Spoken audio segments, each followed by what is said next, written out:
In the warm summer of 1947, the British Empire stood at the edge of its decline. After nearly 2 centuries of colonial rule in the Indian subcontinent, the decision was made to leave. But with their departure came a line, a single line, hastily drawn across maps and villages. This line would divide families, communities, cultures, and give birth to two nations, India and Pakistan. The idea of Pakistan was rooted in the belief that Muslims and Hindus were two distinct nations with separate religions, languages, cultures, and values. Muhammad Ali Jinnah, the charismatic leader of the All India Muslim League, led the demand for a separate homeland for Muslims. On the other side, leaders like Jawaharlal Nehru and Mahatma Gandhi envisioned a united India, one that included Hindus, Muslims, Sikhs, and all others. But compromise was no longer on the table.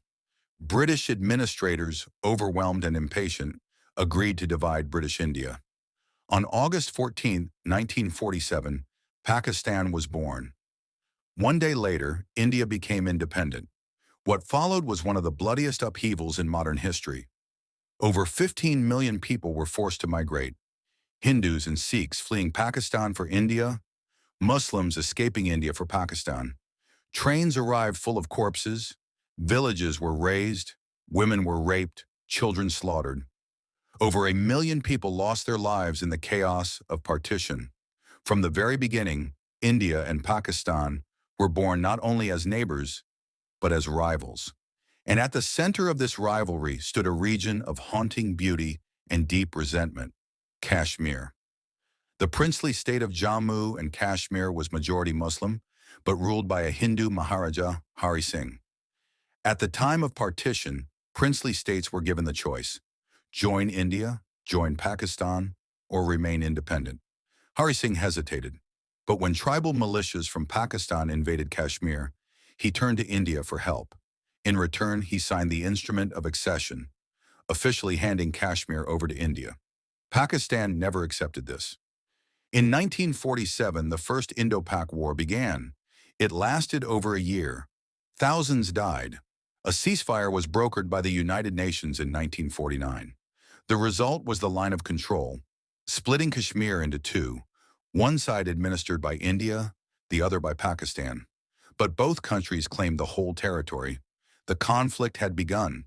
In 1956, Pakistan became an Islamic republic. In 1957, India formally integrated Kashmir into its union. Tensions rose. Then in 1965, Pakistan launched Operation Gibraltar, a covert attempt to infiltrate and incite rebellion in Indian-controlled Kashmir. The plan failed. India responded with a full-scale military assault. The Second Indo-Pak War erupted. Tanks clashed in Punjab, fighter jets roared in the skies, and again, thousands died. A ceasefire was signed in Tashkent, mediated by the Soviet Union. But peace was fleeting. Only 6 years later, in 1971, another war would break out. But this time, it wasn't about Kashmir. In East Pakistan, now known as Bangladesh, a brutal civil war had erupted. Millions of Bengalis were demanding independence from West Pakistan, citing discrimination, political exclusion, and military repression. Pakistan's army launched a devastating crackdown. Over 10 million refugees fled to India. India, under Prime Minister Indira Gandhi, responded. In December 1971, Indian troops entered East Pakistan. After weeks of fierce fighting, Pakistani forces surrendered in Dhaka. Over 90,000 Pakistani soldiers were taken as prisoners of war. The war ended with the creation of a new nation, Bangladesh. The 1971 war shattered Pakistan's military and national pride.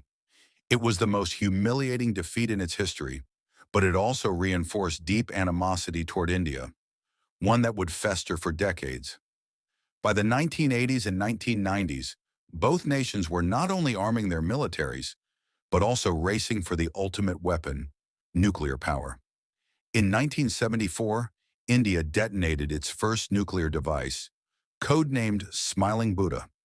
Pakistan responded by investing heavily in its nuclear program under scientist A.Q. Khan.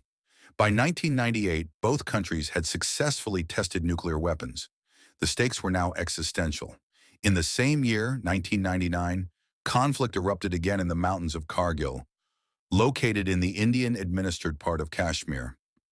Pakistani soldiers, disguised as militants, crossed the line of control and occupied strategic peaks. The Indian Army launched a counteroffensive. After weeks of intense fighting at high altitudes, the intruders were pushed back. The Kargil War ended with over 1,000 casualties. It was the first conflict between two nuclear-armed nations. Since Kargil, the war may have paused, but the hostility never truly disappeared. In 2001, the Indian parliament was attacked by militants. India blamed the Pakistan-based group Jaish-e-Mohammed. Troops were mobilized on both sides. A major war seemed imminent. International diplomacy diffused the crisis. In 2008, 10 terrorists from Pakistan attacked Mumbai, India's financial capital. They killed over 170 people. For 60 hours, the world watched as the city was held hostage. India blamed Lashkar-e-Taiba, a Pakistan-based militant group. Pakistan denied involvement.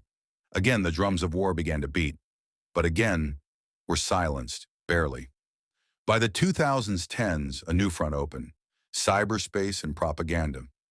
Both countries began waging digital wars, spreading disinformation, influencing public opinion, and escalating nationalism through social media. In 2016, after an attack on Indian soldiers in Uri, India launched surgical strikes across the border. In 2019, a suicide bombing in Pulwama killed 40 Indian paramilitary personnel. India responded with airstrikes in Balakot, deep inside Pakistan. For the first time since 1971, warplanes had crossed the international border. Pakistan shot down an Indian fighter jet and captured its pilot. Tensions soared, but the pilot was returned shortly after, a rare moment of restraint. Despite their differences, both countries continue to engage in trade, in cricket, in diplomacy. But under the surface, the hostility lingers. Every spark threatens to ignite the powder keg once more.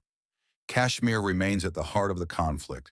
In August 2019, India revoked Article 370 of its constitution, stripping Jammu and Kashmir of its special status.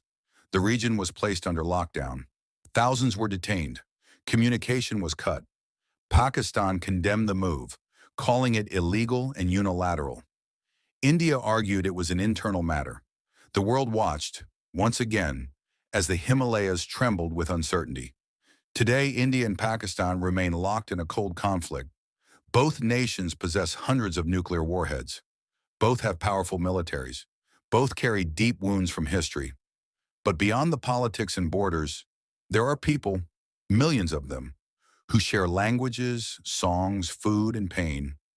There are families divided since 1947 who dream of reunion. There are poets, writers, and thinkers who call for peace. And there is always hope. Hope that one day the guns will fall silent. Hope that the blood spilled in the name of religion and nationalism will be remembered as a warning, not a roadmap. Hope that India and Pakistan, two nations born in the agony of partition, might one day find a path, not just to coexist, but to heal. Because history is not destiny, and conflict is not inevitable.